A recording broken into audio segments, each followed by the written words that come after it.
ጤና ይስጥልኝ። ይህ አዲስ ዜና ነው።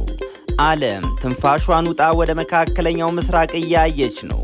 በኢራን ሰማይ ላይ የአሜሪካ የጦር ጀት ተመቶ መውደቅ፣ የሚቃጠሉ የነዳጅ ማጣሪያዎችና ለሁለት የተከፈለው የዓለም ሀያላን ፍጥጫ፣ ቀጣዩ የዓለም ጦርነት ደጃፍ ላይ ነን።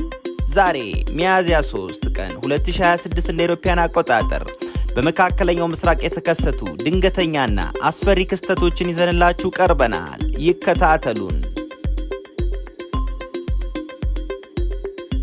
የእስራኤሉ ጠቅላይ ሚኒስትር ቤንያሚን ኔታንያሁ ዛሬ በሰጡት መግለጫ የሀገራቸው የአየር ኃይል በኢራን ላይ ከፍተኛ ስትራቴጂካዊ ጥቃት ማድረሱን አስታውቀዋል።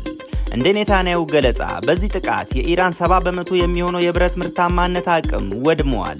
ጠቅላይ ሚኒስትሩ አክለውም የሽብር ስርዓቱን የጀርባ አጥንት ሰብረነዋል፣ ከእንግዲህ ለከባድ መሳሪያ ማምረቻ የሚሆን ጥሬ ዕቃ አይኖራቸውም ብለዋል። ይህ ጥቃት በኢራን ሲቪል ኢኮኖሚ ላይም ሊጠገን የማይችል ጉዳት ያደርሳል ተብሎ ተፈርቷል። በአካባቢው ላይ ያለው ውጥረትን ይበልጥ እንዲባባስ ያደረገው ደግሞ በቴህራን ሰማይ ላይ የተከሰተው ክስተት ነው። የኢራን መንግስት ሚዲያዎች እንደዘገቡት የአሜሪካው ዘመናዊ ጀት ኤፍ-35 ሳይሆን እንዳልቀረ የሚገመት በኢራን መከላከያ ተመቶ ወድቋል።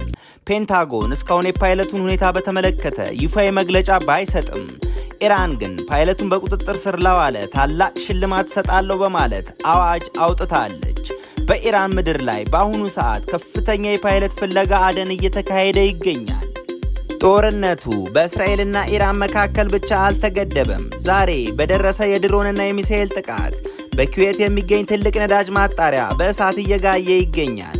በሌላ በኩል በተባበሩት አረብ ኤሚሬትስ አቡዳቢ ሰማይ ላይ የተተኮሱ ሚሳኤሎች ቢመከቱም የወደቁት ፍርስራሾች በአጅባን አካባቢ በትንሹ 12 ሰዎች አቁስለዋል።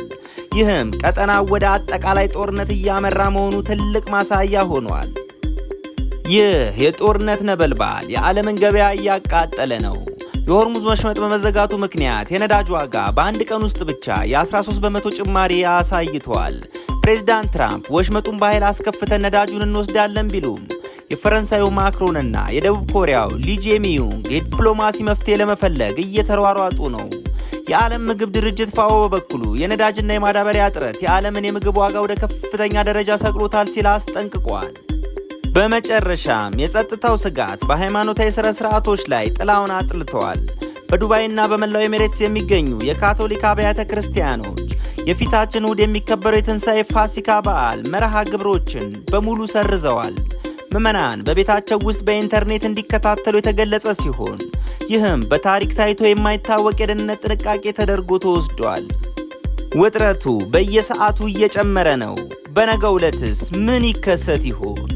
እኛ ትኩስ መረጃዎችን እያጠናቀርን እናቀርብላችኋለን። እነዚህ መረጃዎች በፍጥነት እንዲደርሷችሁ ቻናላችንን ሰብስክራይብ ማድረጋችሁን እንዳትረሱ። ስለተከታተላችሁን እናመሰግናለን።